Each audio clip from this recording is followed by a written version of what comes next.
Hello guys, welcome po dito po sa Barangay Almaguer South, Bambang, Nueva Vizcaya, na kung saan nakikita nyo sa ating likuran ang napakarami pong mga kamatis, no?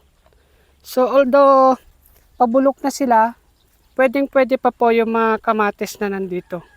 Ayan. So kitang-kita nyo, pwede pa pong harvestin ang mga kamatis na ito.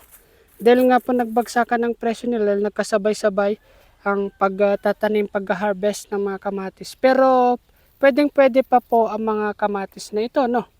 At maliban dyan ay malawak din po yung kanilang taniman ng kalabasa. Yes po, malawak ang kanilang taniman ng kalabasa. Ayan.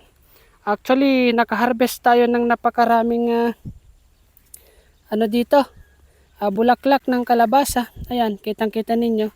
So, try natin na ibenta yan dahil napakamahal po ng bulaklak ng kalabasa dito po sa amin. Ayan. So, nandun ngayon si Mrs. So, suprema po yung kalabasa dito. So, nandun si Mrs. ngayon, nag-harvest siya ng mga kamatis. So, napakarami pong mga kamatis talaga ngayon dito dahil nagkasabay-sabay. Pero pwede pa po itong mga to, quality, no? So kung malapit kayo dito, punta kayo dito, kumuha kayo ng mga kamatis. Kaya niyan, tignan niyo, napakarami. So quality pa po itong mga kamatis na yan. Pwede pa po siya. Ayan. So nandyan ngayon si Mrs.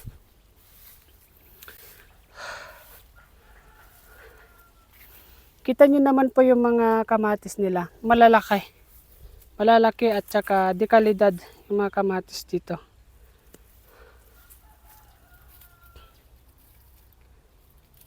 So lahat ng ito ay tatanggalin na nila at papalitan na ng bago ulit ng mga kamatis. Ayan. So dahil nga po medyo nagkasabay-sabay ang mga pagtatanim at pag-harvest ngayon ng mga kamatis, ay bumagsak ang kanyang presyo. Pero sa ngayon po ay medyo tumaas na po ang presyuhan ng kamatis, no? Ayan. So panoorin nyo na lang. Napakaluwang nga po na mataniman dito dahil malusog po ang lupa dito dahil po sa likuran natin ay meron pong ilog dyan na kung saan kapag bumabaha ay nagde-deposit ang matatabang lupa at matatabang mga debris ng mga organic material dito sa pampang ng ilog. So mataba talaga ang lupa.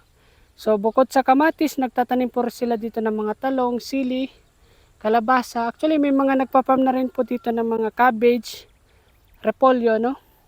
Saging. Ayan. So alam naman po natin na ang Nueva Vizcaya ay talagang bagsakan po ng mga gulay, no? Dito po sa Nueva Vizcaya Agriculture Terminal, binabagsak po yung mga gulay. Diyan po, dito po nanggagaling mostly yung mga gulay maliban sa Cordilleras na dinideliver po sa Kamaynilaan at saka Central Luzon. So dito po madalas nanggagaling ang inyong mga gulay. So ito nga yung mga kalabasa nila. At kita nyo naman itong na-harvest nating mga bulaklak. Aba, ay talagang napakarami nga po nitong mga bulaklak na ito. At napakasarap po nito kahit na i-boil mo lang siya, i-blanch mo, lagyan mong kamatis, bagoong, pwede po. Ayan. So sa mga followers natin dyan, pwede nyo din po akong i-follow sa Facebook page. Napakarami po nating mga videos doon. Hanapin nyo lamang po ang BAP TV or Vizcaya aking probinsya, mapapanood nyo doon.